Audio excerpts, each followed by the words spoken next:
Dokter Maza, beberapa pihak bertanya saya tentang hal ini.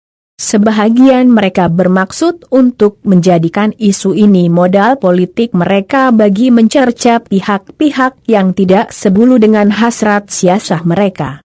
Sebahagiannya jujur memang ingin mengetahui jawaban. Di sini saya ringkaskan jawaban saya. 1. Perkawinan merupakan bab fikih, yaitu berkaitan suruhan atau larangan yang membabitkan dosa, pahala atau keharusan. Permissible. Jika perkawinan itu tidak mengikut apa yang ditetapkan oleh nas dan dalil yang berasaskan Al-Quran dan Al-Sunnah, tanpa sebarang keuzuran yang sah maka pelakunya melakukan dosa. Perbuatan dosa tidak semestinya menjadikan pelakunya kafir selagi dia tidak menghalalkan perbuatan itu. Ini termasuk wanita berkahwin dengan lelaki yang bukan muslim. Allah menyebut dalam surah Al-Baqarah ayat 221, maksudnya, dan janganlah kamu menikahi wanita-wanita musyrik, sehingga mereka beriman. Sesungguhnya wanita hamba yang mukminah lebih baik daripada wanita musyrik, walaupun dia mengagumkan kamu. Dan janganlah kamu menikahkan orang-orang musyrik dengan wanita-wanita mukmin, sehingga mereka beriman. Sesungguhnya hamba yang mukmin lebih baik daripada orang musyrik, walaupun dia mengagumkan kamu. Mereka itu mengajak kepada neraka, sedang Allah mengajak kepada surga dan keampunan dengan izinnya. Dan Allah menerangkan ayat-ayatnya kepada manusia supaya mereka mempelajari dua. Untuk menghukum perkawinan pasangan tersebut sebagai tidak sah, memerlukan penelitian. Apakah benar hanya itu upacara akad perkawinan yang mereka lakukan atau telah terdahulu sebelum itu upacara yang lain yang memenuhi syarat yang syara tetapkan? Apakah benar salah satu pasangan tidak menganut Islam?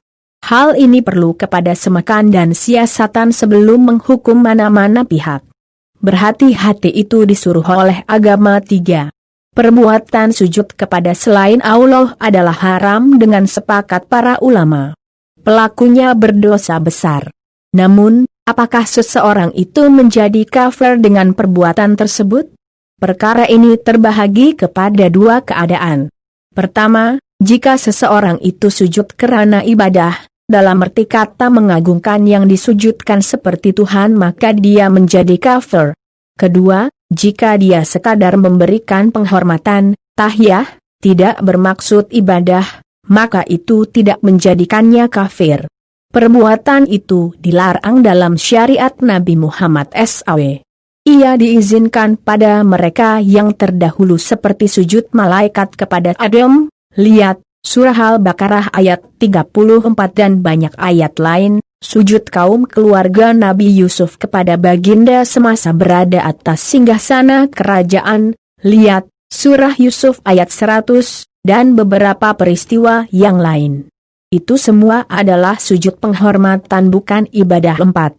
Artinya, dalam syariat Nabi Muhammad, perbuatan sujud kepada selain Allah itu haram, namun untuk menghukum pelakunya menjadi kafir memerlukan penelitian.